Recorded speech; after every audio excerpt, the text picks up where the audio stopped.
The following is a presentation of the Mat Talk Podcast Network.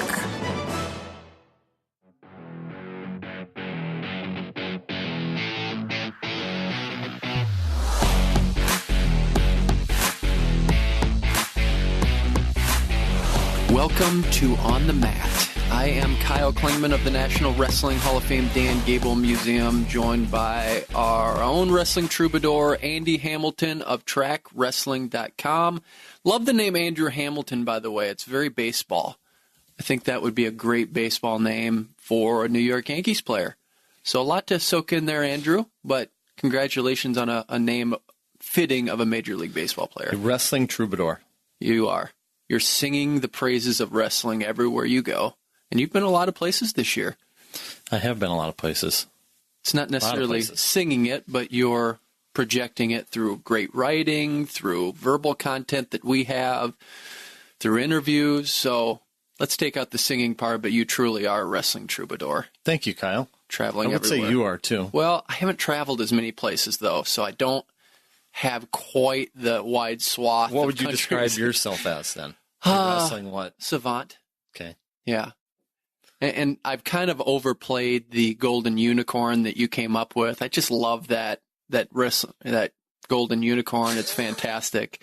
Powder keg. I'm using a lot of stuff that you've thrown at me that I've adopted as my own. So I admit that I have stolen those from you. But because I like them so much, I'm going to put them into my arsenal and continue to use them. Kyle Klingman, you are crazy. We've told that story, I hope. I hope we've told that story because we did give Bill Zadick some pears and bananas and some apples at the AWL one, and he thought that was absolutely hilarious. So I talked to him a little bit afterward, and I said that you are crazy became catchphrase for us over in Budapest. Do you want to explain that? Because you do a great job of explaining this story. You want me to tell the whole story? Well, it's not too long about Bill. So down at the cafeteria in Budapest at the Hotel Danubius Arena where we stayed and where all the athletes were staying during the week of the World Championships, we went down to dinner one night, got off the elevator, and we're walking into the cafeteria, and then we see Bill in a animated discussion with the gatekeeper there at the cafeteria, the guy that was making sure everybody's pass was working and that credentialed to get in and have the buffet. And Bill came out and he had an apple and a pear in his hand, and the guy would not let him leave with an apple and a pear. And meanwhile, Bill's story is, and I don't know that I noticed this at the time, but there was a guy that had walked out right in front of him with a box full of fruit. Like an entire box full. Oh, I didn't know that part. Bill was trying to notify this guy that, hey, you're going to let this guy out with a box full of fruit. You're not letting me out with an apple and a pear. And so Bill said, you are crazy. I don't think Bill remembered saying that because I mentioned that line to him down in Cedar Rapids at AWL. And he got a laugh out of that. So it became a catchphrase for our time in Budapest, and it still sticks. Yeah. And when you're in a frenzied state, you usually don't remember what you're saying. It's just he's saying whatever comes to him. And I just think he was in the moment and was having an argument with someone that didn't speak great English. And so he went away pearless, though, and you snuck him out a pear, and you saved the day, Andy. Well, that was like the goal. After Bill got caught trying to smuggle a pear out, I'm like, I'm going to get Bill his pear. So we got Bill his pear, and then you took him some more as a gift down at AWL. We did that. And our gift today is that we get Chris Ayres, the head wrestling coach of Princeton, on our program. Wow, they're on the rise. Track Wrestling has them listed at number 11 in the country. Could you have ever imagined that day happening, Andy? Not 5 years ago. Maybe not even 2 or 3 years ago. But, everybody's got to start somewhere, and look at what Rob Koll has done at Cornell and turning them into a perennial contender, a top 10 program, and team that was a runner-up in Omaha in 2010, team that was favored to win the title in 2011. And so look at Minnesota and what they went through for a long, long time before Jay Robinson arrived. Can point to dozens of programs and the rise that they made, and it has to start somewhere. And it'll be interesting to hear Chris's perspectives on how that program has been able to ascend to the level it is now. And I don't think they're done either. I mean, you look at what they have on their roster now. Matthew Kolodzik, ranked number 1 at 149 pounds. Patrick Glory, a true freshman who I think we've got him right around the number 10 range. They've recruited well. They got more guys on the way, and I'm sure recruiting is getting easier as they have success. And so if they can do, and I think Cornell's a good comparison for them. If they can get a guy like, maybe Matthew Kolodzik is their Travis Lee, and things really took off for Cornell after Travis Lee won his NCAA title. Now you see, you look back in time and what they've been able to do, what Rob Koll and company have been able to do up there, and now it's to the point where you follow up a Travis Lee with guys like Mac Lunas and then Kyle Dake and now Yanni Diakomahalis, and they've had a face of the franchise type wrestler here for more than maybe 15 years almost. A guy that has been in the mix to win a national title, and so they're right there every year. And I think we're starting to see that the foundation is built for Princeton to quite possibly do the same, because it's an attractive school for wrestlers who want to get a top-notch education as well as compete for NCAA titles, and also have with the New Jersey RTC in place there with what they've got going with Rutgers. It's a full-service operation.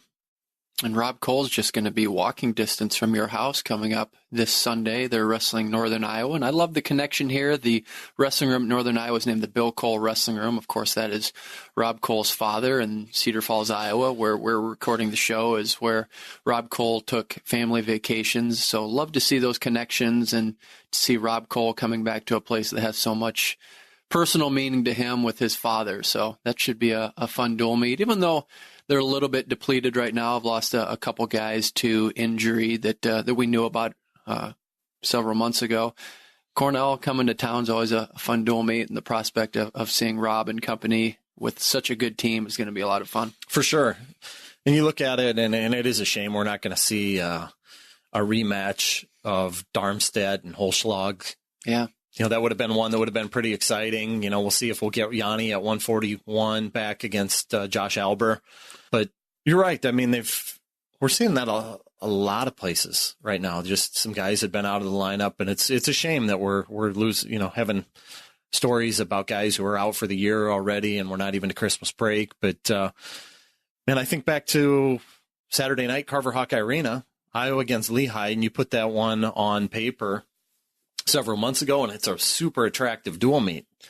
Spencer Lee and Connor Schramm at 125, Austin DeSanto, Scotty Parker at 133, potentially Luke Karam, Max Murin at 141, Pat Lugo, Cortland Schuyler at 149, potentially like Ian Brown, Caleb Young at 157, 165. Alex Marinelli and Lehigh could throw out a host of guys around here. They've got a lot of really talented people around 165, 174. You could have Kemmerer and Cutler. 184, you could have had Wilkie and Price. 197, could have had Warner against Jacobson, and then heavyweight Stoll and Wood. And out of those 10 matchups, we saw 0 of them that materialized. And so it wound up being 28-14 Hawkeyes, but really felt like that was one that could have been a much, much better dual meet in terms of, the matchups, the marquee matchups, and the entertainment.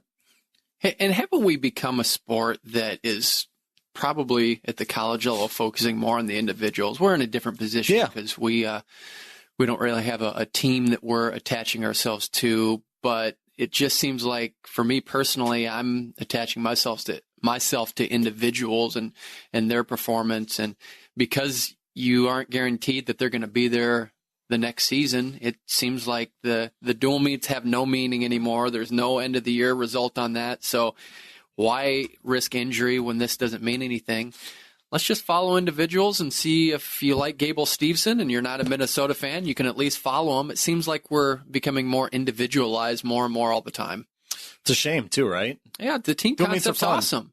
Dual meets are fun. Look at the Iowa State duel a couple weeks ago. Yeah, and what makes it fun is because if you're on one side, you hate the other side, truly. And that's why it makes you want to go to those. So I think we need more of that, though. I think we need the team concept where the rivalries are healthy and that you do get Penn State and Iowa on the dual meet schedule, and that happens consistently. And I hate that the team concept is diminishing, especially in a season like this where the outcomes, coaches are saying, let's just keep our guys healthy. And when you have half the lineup as reserves, you're seeing what the coaches think of dual meets. Scott, if you look back to Friday night, Old Dominion beats Northwestern 30-10, the dual meet. And Northwestern climbs up a couple spots in our rankings, which are calculated by the projected NCAA advancement and placement points of the individuals. And so Northwestern climbs up 2 spots to number 10. And that's mostly because of Ryan Deacon, number 2 at 157, and then also Sebastian Rivera at 125. And yet Old Dominion is where they, in our rankings, down at 38th. And so you could argue the validity of and the importance that we're placing right now on individual rankings, the projected NCAA points, and whether they are, whether we should be doing that or whether we should be promoting dual meet rankings. I think you could make the counter argument that if Northwestern has 2 guys in the finals on Saturday night in Pittsburgh and finishes 10th, that there aren't going to be too many people that remember a 30-10 loss to Old Dominion on December 7th either. You're not. You certainly aren't. And when you dig deep, that's what you're looking at as far as the rankings. Where do you move up and down based on your individual placement? And that's really all that matters. We're fascinated by those individual things. And I think because of that youth movement, I think we get excited about who's coming in and what the prospects are. And we get to know these guys intimately, and then they go to different schools throughout the country. And then we get to follow them at their various institutions. But how many times have you heard, I just want to see good wrestling? That's all the a time. mantra. Yeah, so that just shows you that it's really not about dual meets or even a team at this point. It's about wanting to watch. Well, there's no wrestling. end game. There's nothing that the dual meets are leading to at this point. Not a thing. Other than the individual results, which might bump you up or down. But what's the incentive if you're Sam Stoll? Why not just sit it out and stay healthy and keep your pristine ranking? Well, I think he wants to be out there, but I think, from the Tom Brand standpoint is let's wait and get him 100% ready to compete and turn him loose to make sure he's ready for the stretch run for the Big Ten season, and then Big Ten championships, NCAA championships. Which is so you're smart right, coaching. and that's I would do it too. That's the way it's going all the way across the board. Yeah, coaches are holding back, and really there's until we get to the point where these dual meets have like a pot of gold at the end, whether it's adding up the points and there's an element that adds up to like they talked about a few years ago, where the NCAA dual meet championship would have points that add up towards the team championship as well. I mean, then dual meets really matter. So we always. I mean, they're interesting. They're fun to watch. They're good, but. And I think they matter to the coaches. Yeah. To a certain degree. Yeah. Like John Smith wants to win dual meets, Tom Brands, Cale Sanderson, so on and so forth. Those guys want to win dual meets. But not at the expense of what happens at the end of the season either. It's good for public persona. And if you do drop them, especially if you're at a quality program, you know as well as I do, everyone's talking. If Iowa or Penn State or Oklahoma State loses any dual meet, what's wrong with Oklahoma State, Iowa, Penn State? You fill in the blank. It always happens. People panic so quick. And even a couple years ago, people were talking about how Iowa's slipping and they're not going to do as well. And Iowa State and UNI are going to pass them. Well, we know Iowa. They're always going to be right there. And they have improved. And those people aren't talking as much anymore because Iowa is doing well right now. And yeah, has Iowa State made some strides? They have, but they certainly aren't ready for a top 4 finish yet. They're still a ways away from making that happen. And whether a dual meet result, they're fun and it's entertaining, but we're more in the style of AWL where It's a smattering of good people coming in, and then you get to watch your favorite guys wrestle and compete. And I just think that, as Mike Moyer even alluded to of the NWCA, what'd he say? When my team is out of the playoff race in baseball, I check out. And I give him a bad time, too, because the Phillies have checked out early here they have. a lot in recent years. They have. Definitely have. So, but think about just even the landscape of transfers. How much would Iowa like to have Joey Gunther right now? How much would that help them if they could plug him in at 174? I mean, maybe a little bit, but Mitch Bowman's on the way down there, and I'm not sure that Gunther's I don't know. Maybe he's a little bit of an upgrade. Maybe he's not an upgrade at all.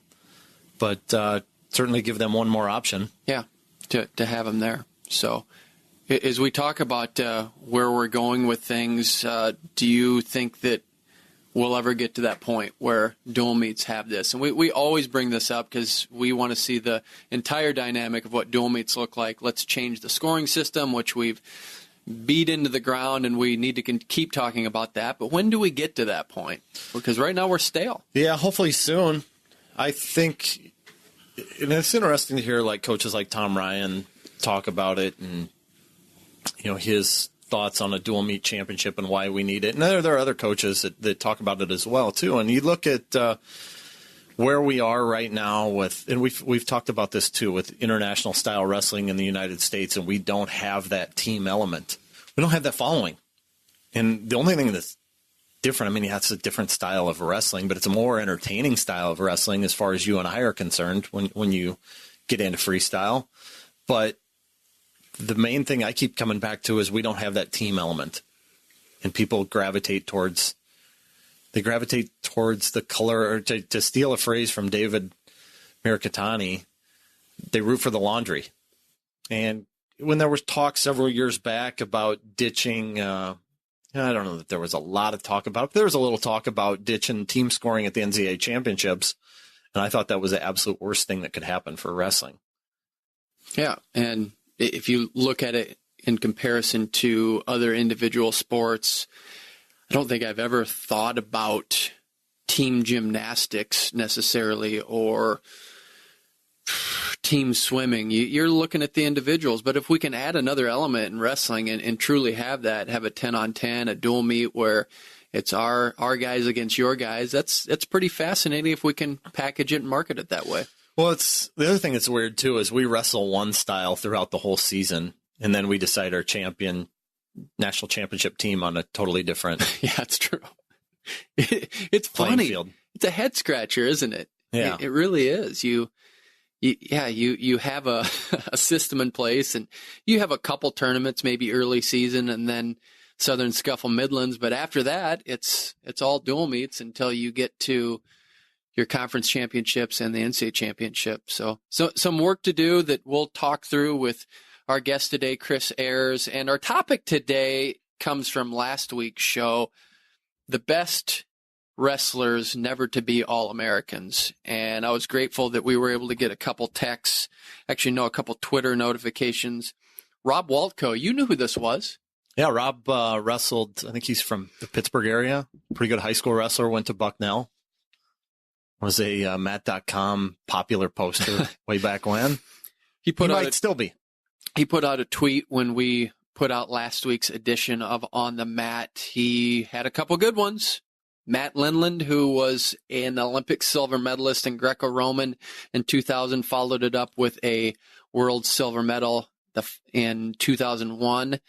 He was the number 1 seed for Nebraska, undefeated going into the season, and then lost in the first round. He's an excellent choice. And then Jamil Kelly from Oklahoma State, he was a silver medalist in 2004. So those were great additions. Those came from Rob, so thanks for sending this in. I don't know how much thought you've given it, Andrew, but I had a couple people that I just wanted to give honorable mentions before I got into my list. Scott Justice from Virginia Tech was a number 1 seed that did not place. I mentioned Cole Sanderson last edition. Ty Wilcox from Oklahoma State was someone else. Nick Bama from Northern Iowa, he was a Midlands champion. He was never an All-American.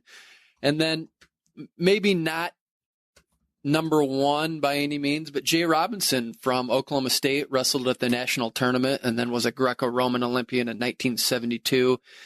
But I think we need to make sure we have some criteria here, that this has to be a Division I wrestler that actually competed at least one national tournament. Because if you don't put that criteria, then you're going to have Dennis Hall in that mix. You're going to have Henry Cejudo, who would be the number one guy because he was an Olympic gold medalist, but did not go to college. Mike Houck was at Maranatha Bible College. He was our first Greco-Roman world champion from the United States. So they are ineligible from this. And then do we attach a Division I or, Tervel Delagnev? Yeah, otherwise you could say like Satiev, right? Yeah. You could say, yeah.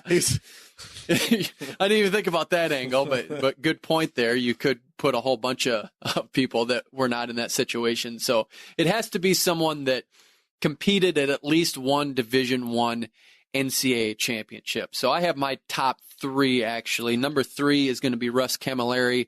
He was on numerous Olympic teams and world championship teams and Greco-Roman. He wrestled for San Jose State. He did not ever All-American, but he went to the national tournament. Number 2, this was actually hard for me because this guy could actually be number 1 if you look at credentials. Steve Hunt from Iowa. He was the number 1 seed and the number 2 seed. So he's the number 1 seed at 134 in 1977 and then number 2 in 1978. Here's the deal, though. He would have been in the top 8 had they given out All-American ships to the top 8 in 1978, but they only gave it out to the top 6. So he is ineligible. So he would have been 7th or 8th had the criteria been in there today. But Steve Hunt is going to be my number 2. He was a 2-time Big Ten champion, 3rd twice in the Big Ten, so he's number 2. But number 1 on the list for me, Russ Hellickson. He was a 2-time world medalist, silver medal at the 1976 Olympics, did not place for the University of Wisconsin. So congratulations, Russ. You are my number 1 on this list. Do you have any additions, Andrew? I don't, Kyle. I didn't do my homework as well as you did. Okay. Well, I had a few names in mind, and then I looked them up, and they'd placed, and nothing. So okay. So I'll continue at it. You're going to go give me an extension on this project. I think you're going with Satiev, aren't you? Yeah, He's exactly. going to be your number 1. Or I don't know. You could go with Bela Glazov. You could go with any number of guys that were studs. Sajalayev right now, best wrestler not to have placed at NCAA championships. Yeah, active wrestler. Yeah, so that's my list. What do you say we get to the 11th ranked head wrestling coach of the Princeton Tigers coming up next, Andrew?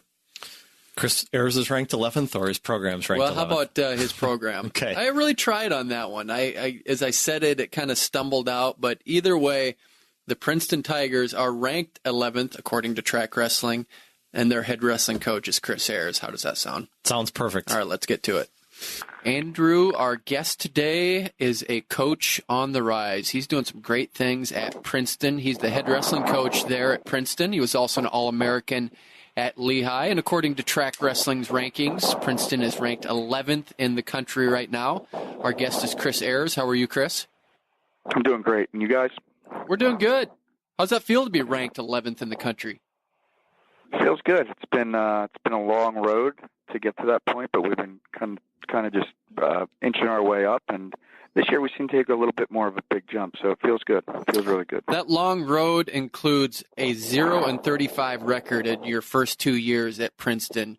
What's it like going through a drought like that? It was hard. I mean, I didn't know what I was getting into. I was pretty young at the time. I think I might have been the second youngest head coach in the country. And I came from Lehigh, where for 5 years I was the assistant, and we were top 10 every year. We placed as high as 4th, or we were 3rd actually. And then also, we won Easterns every year. So to go to that situation, it was just it was like a whole different animal that you had to deal with. So it was tough. And I think the best thing I could take from that is like those guys were tough to keep it going. To be honest with you, it was a tough few years, but a lot of those kids stuck it out, and fortunately, that's what allowed us to get to this point at the end of the day. Chris, when you look back, what were some breakthrough moments where you really felt like you were getting somewhere? It's funny. They're just along the way, the main ones are this. So we hadn't won an Ivy League match in I don't know how long, but there's an Ivy League dual meet championships. We all wrestle each other. Team with the best record is the champ. We hadn't won a match in a long, long time. So I think my third year, I think we took third. So we won some Ivy League matches, and the team just kind of collectively gained a lot of confidence from that. And I think that was a huge moment for our program. So that was the first big jump that we made. Next one was our first NCAA qualifier because we hadn't had one of those in a while. I forget what year that was. That was probably in 09 maybe or 10. But so then we kind of overcame that hurdle because for 2 years I didn't go to the NCAAs because we didn't have anyone at the NCAAs. So that was really hard. I think another big jump was Matthew Kolodzik placing, Brett Harner first placing, first All-American in a long time. That was 4 years ago. And then finally, I think this year, the Lehigh match, when we beat 8th ranked Lehigh, I think that was a huge jump for our program. So it's funny, you make there's a gradual climb, but you're exactly right. The collective confidence grows when you have these moments where the program hits these milestones. And where we were coming from at the time, I mean, a lot of things we're doing haven't been done in a long, long time or ever even. Looking back on those 2 years that you guys didn't qualify for the NCAA championships, how strange was it to not be there? And what do you remember about where you were and what you were doing as that time was unfolding? Yeah, I remember it vividly. The first year was really, I kind of knew we were probably maybe not going to win a match. And then, it's 20 matches and I'm in the stands eating a hot dog, watching the tournament, watching Lehigh win it again, I think. I'd be lying if I didn't doubt myself or question what I was doing a little bit. But I had faith. I was just like my wrestling. I mean, I was slow to get good at wrestling, and I think I stuck some things out where maybe some people wouldn't stick it out. But I just felt like, in those moments, I was like, I can do this. I know I can do this. This is tough. I just got to get through it. But being at Easterns, it was especially shocking just because of the program I was like 6 months prior or a year prior was working with. So I was a little my second year when we didn't win a match,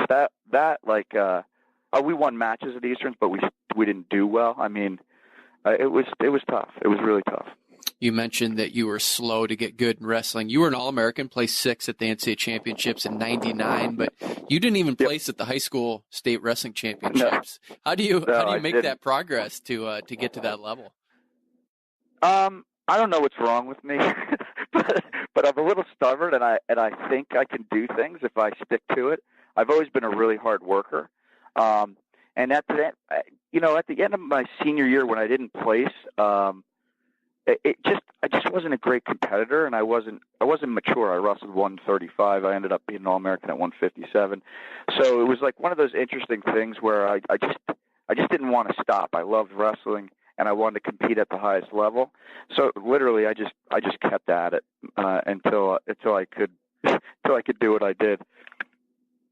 What was it like being on Iowa's schedule? You wrestled at Carver Hawkeye Arena with your team. What was that experience like? Yeah. It's awesome.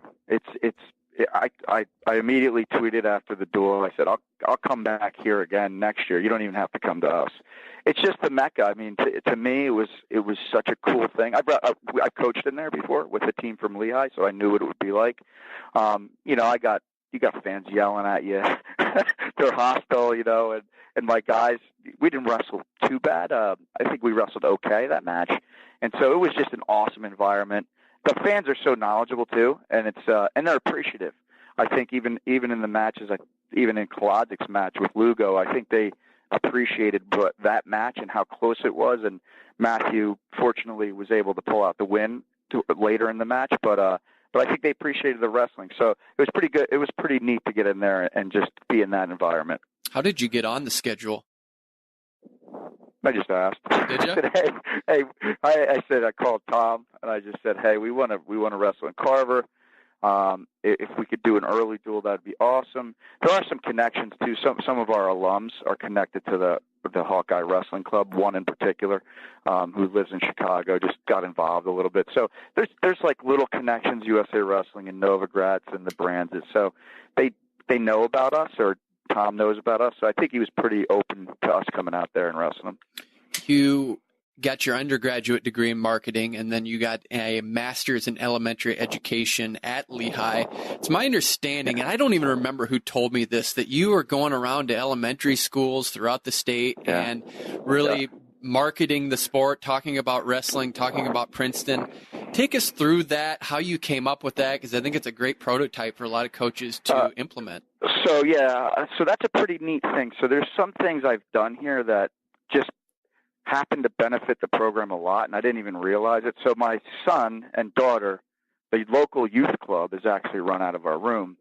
So my son and daughter were in that club, and then Joe Dubuque's son is in that club too, and now Sean Gray's son is in that club too. So Joe and I got really involved with the youth movement. So the PWC, it's called Princeton Wrestling Club. So we were just looking at the numbers, and they were okay. They weren't bad, but I was like, you know what? I said, this is my thing. I think any area that you look at that has good wrestling, if the high school program's really good, I really believe it was what led that program to be good is a few individuals in the community decided to work really hard to make the program good. And a lot of times over history that gets forgotten a little bit, like a Phillipsburg, New Jersey or something like that, or a Nazareth, Pennsylvania, or an Easton. You know, I think it begins with a few doing the work, and then it kind of grows. So that's what I had thought. So I said, you know what, I can go to these schools. I can recruit these kids at the school. So basically just called up principals and ADs and said, hey, I got this presentation. The presentation is different too, because I talk about diversity. It's the most diverse sport. Anybody, any size person can wrestle. I talk about Anthony Robles, how he won an NCAA title without a leg. So, you know, if you have a physical disability, you can win. And I talk about women's wrestling and how good it is for them. So I touch on a lot of key points, not just like, hey, come wrestle. It's sort of like I focus on the lessons that you can learn and how absolutely fabulous the sport of wrestling is. And so it worked really well. So we did once. I did the middle school 1 year, and then I hit up a bunch of elementary schools the next year. Now Nate Jackson has the same presentation. He's got his spin on it. So Nate's been going to schools in the area too. So we're just trying to grow wrestling, and it seems to be working. We have in our youth program, I think we had 75 kids sign up, which is probably 3 years ago we might have had about 30. So it's a pretty big uptick. Yeah, definitely. What I do too. Sorry, I'm talking so long. I get excited about this. So the benefit of it is those kids and their families become Princeton University wrestling fans, and I never really thought of that. So it's like has this awesome benefit where we're just pulling in lots and lots of people around the Princeton wrestling program. So it's been awesome, really, to just try to help wrestling in this area and the health of it. Are most parents naive about the sport of wrestling? I think they're just naive or just uneducated. I think what we have going on here is it so now we have a reputation, and we try to teach a lot of lessons. It's me and Joe, but there's a bunch of dads that help that are amazing coaches and just individuals. And so we really try to tie in the life, we try to tie in life skills and try to motivate the kids in other ways in school. And so the parents will sit in our practices and they can't help but love what we're doing. It's kind of like that sometimes the kid will try to quit and their parents will keep bringing the kid to the program because they don't want them to leave what we do here. So it's been I don't think it's naive. I just think it's a little uneducated. Do you want to be the college wrestling program in New Jersey? Because it's a great state for wrestling. How do you make sure that you're the Iowa wrestling or Penn State wrestling of that state? I want to be the college wrestling of the nation. New Jersey's important. I think that's a stepping stone. And we want to be the best team in the state with Rutgers and Rider. They're both really good programs, and we battle it out all the time. So Yeah, the state's important, but I would say that I have bigger plans. I think we can be one of the best programs in the country, top 5, top 3. But I think that we have to do that first, right? So we got to be able to beat the Rutgers and the Rider if we want to get to that next place on the ladder. Chris, while we're talking Jersey, what was your time like at Blair Academy? What was that experience like? It was amazing.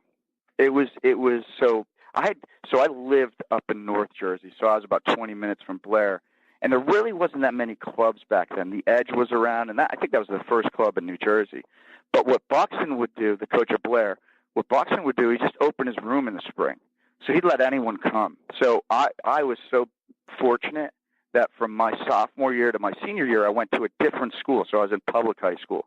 But I trained in there every single spring and fall. So because he let us in. So I had access to those guys. I come from like a middle-class background, so private school was really not an option for me, and it was never even talked about or anything like. And I know, quite honestly, I didn't know that Blair would be an option. So a pretty funny story is, so my senior year goes bad, and I probably should have placed. I just didn't perform well.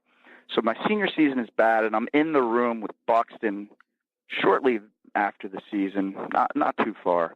And I'm sitting against the wall, and I said, "Hey, Coach, I really want to go to Lehigh, and man, I thought I didn't have great grades, and I didn't have grades to get in. I was like, I had already paid the deposit for another school, and I said, I don't want to go to the school. I really don't want to go to it. It feels like I'm settling a little bit." And he goes, "Come here." And I said, "What? What do you mean, come here?" And he says, you can be a PG. They have this PG program. You can be a postgrad. You just repeat your senior year." I said, "Yeah, but it's $15,000. I can't pay that." He goes, he knew my family background a little bit. He's like, "You're going to get a lot of financial aid." So sure enough, I got enough money to go there, and it was an amazing year. The number one thing that happened to me there is, it was funny. There was like 15 PGs that year. There was a ton. And the kid who won my weight in states was one of the PGs. So I had put this image in my head of a state champ, like they just work so hard. Like I would work out twice a day in high school. And looking back, I know I worked really hard, and I probably worked harder than most everyone. But in my mind, I thought state champs did some crazy thing that they were out training me. Why wasn't I winning? So I get to Blair, and I see how these kids train, and I'm sort of like, wait, I train way harder than these guys. And then I wrestle them in practice, and some of them are dogging it. And I'm like, and in that moment, I got really good. I made this huge jump. I could beat every kid around my weight at Blair, and they were all state champs. Like I said, they were all really good. So that year just really, and of course being under Buxton was incredible. But that year really transformed me and made me believe in myself that I could really try to win a national title in college. So it was mostly a mental thing once you got in there, and what went on? Yeah, mostly mental. I would say 95% mental, 5% like physical. I was the same height I am now, and I was skinny. I always lifted weights, and I wouldn't get much stronger. I mean, I was disciplined. And then, I think I started to mature a lot. So it got to a point where that year in the spring, so I really still was kind of weak, to be honest. I wasn't very strong. Through the year, I did well, but that spring I started lifting, and every lift my numbers would go up. And that really carried on right through college. I just kept getting stronger. So that was a big change for me, was the physical piece too, but the mental piece of knowing how to compete at a little bit higher level really is what really made it happen for me. The Cornell University wrestling program is now a household name for wrestling. Have you modeled anything of what you do after Cornell? Yes, I mean it is the model. So for me, Cornell's huge just because they gave everyone permission. And for us, it's good to just see what they've done so far. I think they were second one year, maybe. I don't know. Yeah. But for me, so Cornell has been really good. I really respect Rob Koll. I know what it's like to work at an Ivy League institution, and we have a lot. I think we have a lot of extra things that we have to do that maybe a guy in the Big Ten doesn't have to do, especially on fundraising side, and it's just a different animal. So I really respect what he's done there because, I don't know what the highest placing Ivy League team was ever, but he's a true trailblazer. And so for us, I don't mind giving them credit on that, but we're coming up behind them pretty hard. As far as scholarships, how do you navigate that so that it is actually a benefit to your school? Because I think you can give away full scholarships there. How do you do that? So there's no athletic scholarships in the Ivy League, but what we do have is financial aid. And what a lot of people don't realize is that the financial aid is often way better than getting a scholarship. Now, you have to understand, this is what it's so funny. People think they can't believe the things I'm going to tell you. But so the financial aid is for every kid at the school. So basically, no matter if you're an athlete or anything, you could do no sports or extracurriculars. If you get into Princeton, you have the same access to the same financial aid as any other kid. The fortunate thing is the financial aid is really good. So basically, in 2000, I think the class of 2021, these are some average grants. So if your family made $65,000, you would go to Princeton for free on average. You wouldn't have to pay a single thing. If your family made 160 and below, 160 being the top of that, you'll get free tuition from 160. And then you get a little off room and board as you go. You're 140, you get a little off room and board. And it's all grant. So basically, you don't pay anything back. So what ends up happening is we'll call a kid who's really smart, and he'll say, we don't make much money. And then we're smiling on the other end. And then we send them, I'll tell them about the financial aid package and what the averages are. And then all of a sudden they're really interested. The greatest thing about it, though, about why I love it, is because, one, the kids get great deals to come here. The second thing is I don't have to put a value on an athlete. I don't even know what they get, to be honest with you. What happens is they turn in their forms of financial aid. Financial aid calls them and tells them the numbers, and then they call me and just say, hey, it's a good package. And I never see their numbers or anything. So it's really cool for our program that every kid is the same. So it's not like, we have, a full ride invested in this guy, and, then this kid is a walk-on who doesn't have any money. He's beating the full scholarship guy, and he's wondering where his money is. So it's a really great system, honestly. I love it. What have recruits said about Princeton over the course of time? We mentioned you were 0-35 there the first couple of years. How has that changed in the recruiting process now that you have some All-Americans in your arsenal? Yeah, it's just easier, right? So in the beginning, I sold them on a vision, and it's always been the same conversation. We have 3 goals. We want Princeton Wrestling to be in the top 10 consistently. We want Princeton Wrestling to produce multiple All-Americans and national champs on a yearly basis. And then finally, we want to win the Ivy and the EIWA. And that's from my day one, I've said that to recruits. You can imagine in the first year, the kids probably thought I was a little out of my mind saying those things, a little crazy. But now, this team right now, I talk to a recruit and I say those things, and there's a lot of evidence for them to look at that and say, yeah, that's probably going to happen. Track's got us ranked at 11th, so it's not a final season placing. But boy, we're getting close to that top 10 and achieving. We've had multiple All-Americans now, and we were 3rd in the EIWA and then 2nd in the Ivy. So I can point to those things to say, hey, this is not what we want to do. I'm not particularly thrilled about these things. Like, that's not what we're working towards. But look at our trajectory. Look where we came from. Look where we are now. What do you think the program's going to be when you are a senior here? And so there's just a lot of excitement when the recruits come in because they're like, yeah, I want to be a part of this. And it's the number 1 ranked school in the country. So it's really good. Let's just say the conversation has changed. The type of kid I'm talking to has obviously changed. I mean, in the beginning, I couldn't get a state champ to visit here.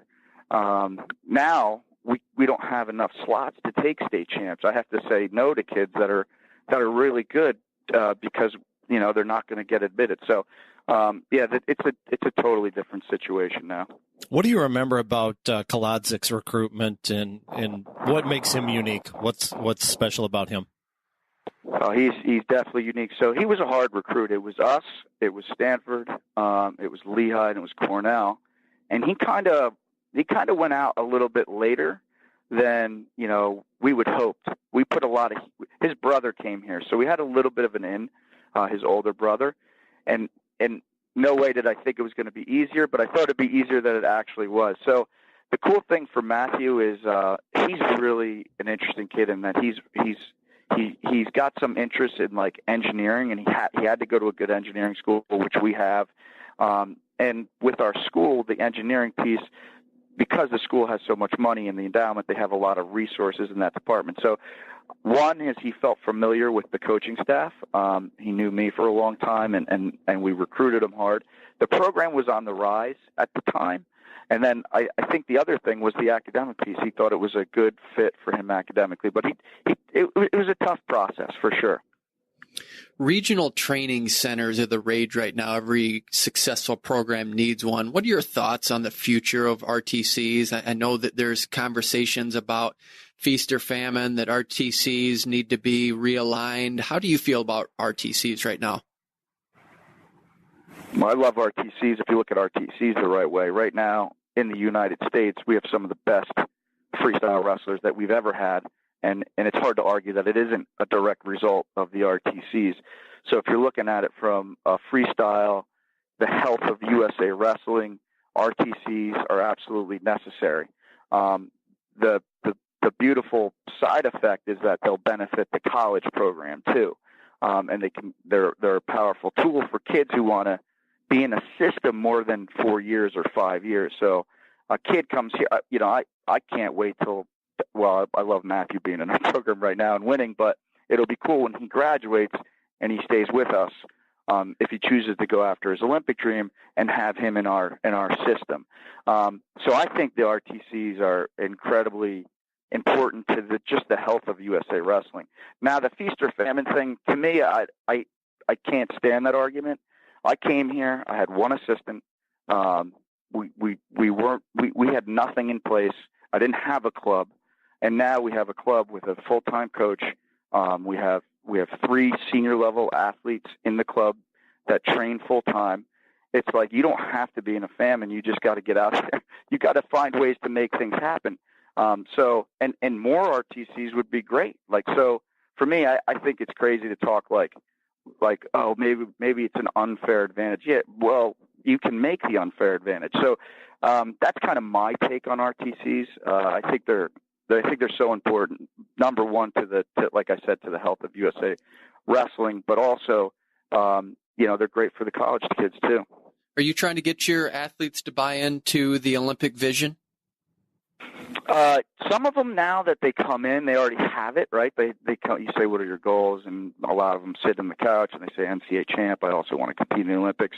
So yeah, the one difficult thing is they have, and I'm sure they have this at other places too. I'm not trying to say we're like the best at this or anything, but the problem we face is our guys have such good opportunities. When they graduate, they have to make a big decision where it's like, okay, am I going to keep wrestling? They can wrestle here, and that could be their full-time thing, but it's not going to be like a salary, like if they went to Wall Street or something along those lines. So that's the challenge I think the kids face is, should I go after this dream where I have to be number one, or should I just go start my other life? So, but yeah, there's going to be guys definitely on our team now. They're going to want to continue. It's beautiful that we're hooked up with Rutgers as well, because they have some good kids too that have Olympic aspirations. So I think, our club is in a great spot right now, the RTC, but I think in about 4 years, it's going to be a really special piece of our program. A popular documentary from over a decade ago, Veritas, that included John Trent. You were in the documentary. Do you still get people talking about that, bringing that up to you? That's funny that you brought up, because no one's brought that up in a long time. But that was an interesting time. And John's pretty involved with the women's wrestling movement too, which I'm involved with as well. So I've been seeing him a lot more of late than since I left Lehigh. I don't get back there that often, but man, he was one of the best wrestlers ever. But I don't get too much about that movie actually. But that was a crazy story. So he as a sophomore, wrestles Cael Sanderson in his final match, and then next year he has Damian Hahn on the ropes, and then he has takes the goggles off and gets third. How bad was his vision, and how close was he to actually being blind? People don't understand. So they, how it was portrayed and how like the vibe in the community was like, man, this kid's got an anger management issue.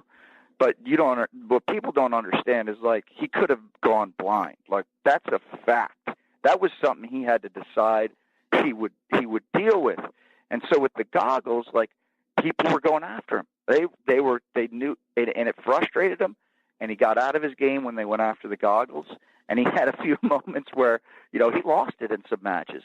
But it was like it's like a fight or flight thing when you're dealing with losing your eyesight, and some person is.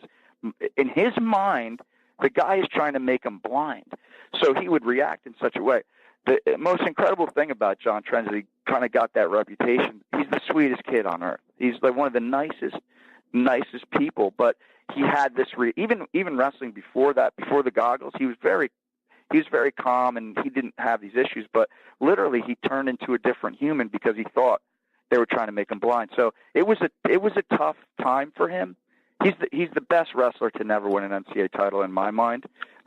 He was incredible, but it was a tough time. But you know what? At the end of the day, if you look at his career, wow, he had an amazing career considering the limitations that he was given and what he had the courage he needed to step out there to do it with the situation he has is incredible. It's also a testament to how much he just loved wrestling.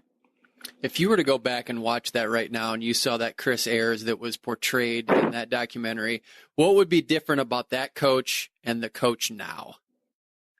The coach then was, he was in there. He was in there with the kids, mostly wrestling. I ran the strength and conditioning program at Lehigh, and I didn't do much fundraising. I did some recruiting. I dealt nothing with administration or anything like that. So I think it was just that coach had a very, very narrow view of what was necessary to make a D1 program really good. And I learned really quickly when I got this job, it wasn't, teaching wrestling holds that was going to really turn things around. It was a mess of other things that I had to do and get really good at. So not that the technique, that's my favorite part of my job is being in with the guys and doing technique, but I wasn't doing as much as I am now. As we talk about John Trent, he placed second as a sophomore to Cael Sanderson in 2002. A couple weight classes before that, you had a finalist at Princeton, Greg Parker. How is he connected to your program? So he's really connected to our program because our 184-pounder right now is Kevin Parker, who is Greg's brother. And Kevin just got in some of the rankings. I don't know if it was track. I think he might be in track now. Yeah, I'm almost positive. But Kevin had a pretty good win at UVA. And so that's the connection we have there with Kevin and Greg. So we see Greg quite a bit because Kevin's in our program. He's got a company in California or in New York. He's got a couple things going on. So he's going all over the country a little bit, but he's here when he can be here. How is your alumni base? Are they coming back around? Do you have stuff after dual meets where you get them engaged? What's that look like for you? Yeah, it's pretty funny you bring that up. So we went out to Iowa, and to be honest, before this year, not that many people would travel with us in terms of like go out to away events. Our home matches were pretty good, but it was incredible. The Iowa-Wisconsin trip started a trend. So basically, we probably had, I don't know, this isn't a lot, by the way, but it's way more than we've ever had. We might have had like 70, 75 people travel out from all over the country to come to both the Iowa and Wisconsin duel. So it's pretty funny when I didn't really expect it to be that big. So when we walk out in Iowa, Iowa's not out there yet. There's a lot of people there. Our people start going crazy in this, there's a small pocket of Carver Hawkeye, but it felt really good. So then they followed us to Wisconsin. Lehigh, because a lot of people are local, was sold out. I think it was 1,800, and we had a huge crew for that one. And then there was actually a great contingency in Virginia, too. So what's happening now is it's getting exciting. People are starting to travel. In terms of support, Whenever I've asked for support of my alumni, they've given it to me, and we have upped the ask a lot. And so they're some of the best alumni in the country. Chris, you guys have one more duel before the Christmas break. You guys wrestle Ryder on the 20th and then come back for the Midlands. How do you handle the holiday break with guys? How long do you turn them loose? What are their expectations? How closely do you monitor and follow up on what they're doing? So I plan out the year. We as a staff plan out the year in relation to, this is going to be a hard training phase. This will be a competition phase. This will be a down phase. It's an odd time to have it, but we kind of have a little bit of a recovery phase then. So we'll wrestle up to the 21st. We wrestle Ryder on Thursday. Then they're set loose until the 26th. Basically, when they go home, we want them wrestling a couple times, not that much. It's more about keeping your weight down and then just trying to get your body to feel good, because we're just finishing a pretty tough competitive phase where we've wrestled some pretty darn good teams. So there's a lot of dings and bang that are a little banged up. So we just want them to go home, maintain conditioning, keep the weight down, and then come back here ready for one final tournament before we head into the second half of the season. So that's our expectation. It's a little later this year. I usually let them go around the 19th, but we just couldn't work out a date with Ryder, so that's why that ended up the way it is. A couple questions for you here. These are standard questions for all coaches. Number one, what are your thoughts on soda? And if you do drink soda, what is your soda of choice? I never drink soda ever. Good for you. I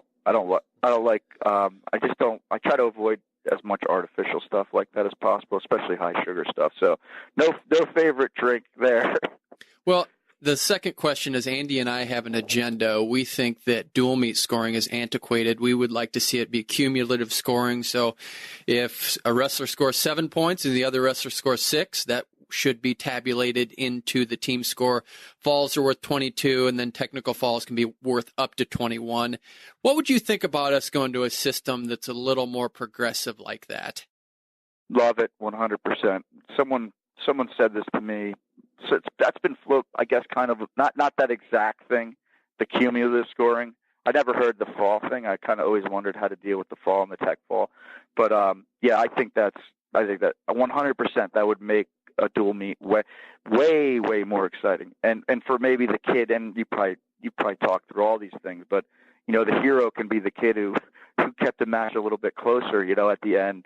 So I love that idea. I think it's great. Why do you think we're stuck in that? I mean, because when you break it down and you just give it, just think about it. A 1-0 win is worth as much as an 8-1 win. That just doesn't make sense. Why do you think we're okay with this? Because we ask coaches what they think. The thing of it is, you have to have a committee make decisions. This is my take on it. I think if you leave it to the coaches, it's like the national dual meet thing. It's like, why are we talking to the coaches about this? Like, that we're never going to get everyone to agree on anything. You have to just step up, and there's got to be a rules committee, and they make the rules. Listen, I hate some of the rules that come out with the rules committee, and I disagree with a lot of them. But hey, they're the rules committee; it's their job. We can talk about them. But so I think this whole idea of let's all get together and let's all agree on one thing it will never work. So that's why we're stuck in no dual meet championship.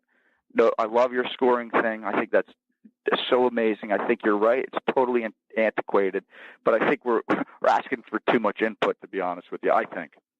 All right, let's. There's going to be guys who I bet you the majority would agree with you, but I bet you, but there's going to be some traditionalists that won't agree with you. So I think, you have to leave it to a committee. I think personally.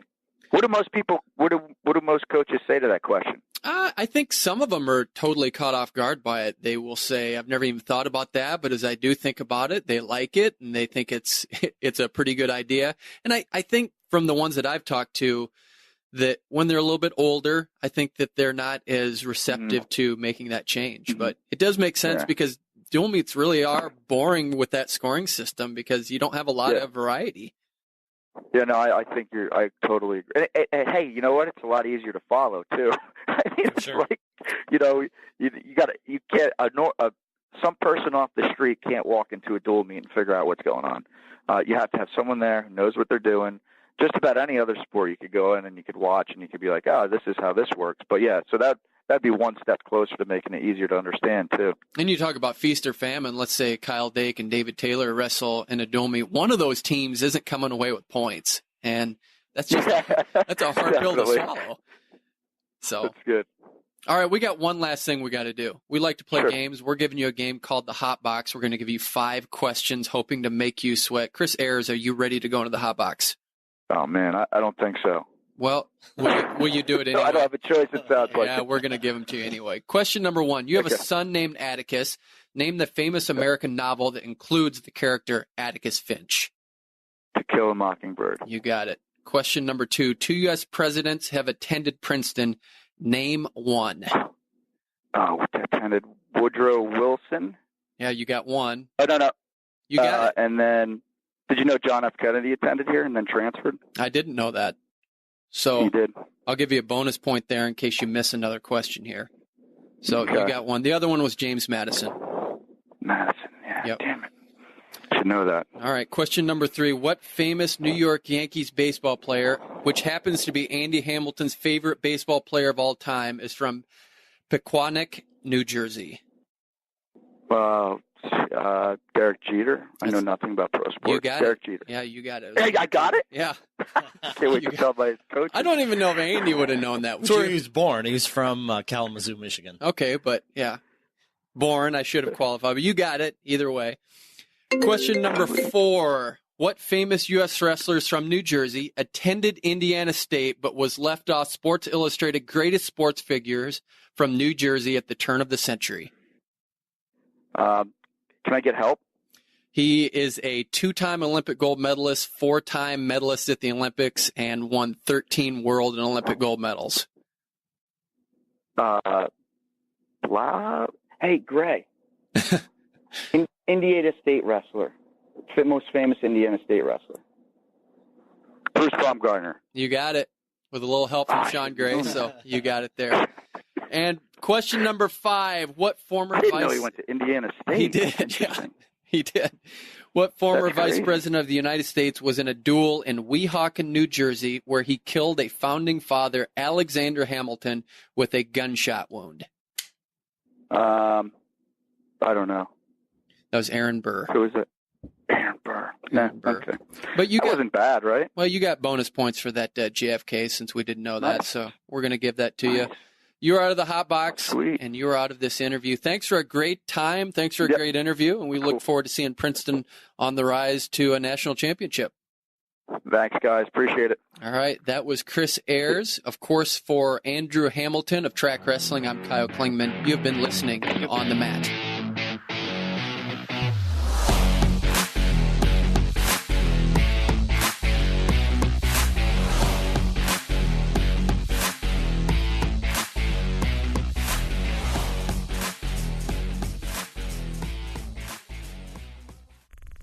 This show is part of the Mat Talk Podcast Network. For more wrestling podcasts, head over to MatTalkOnline.com.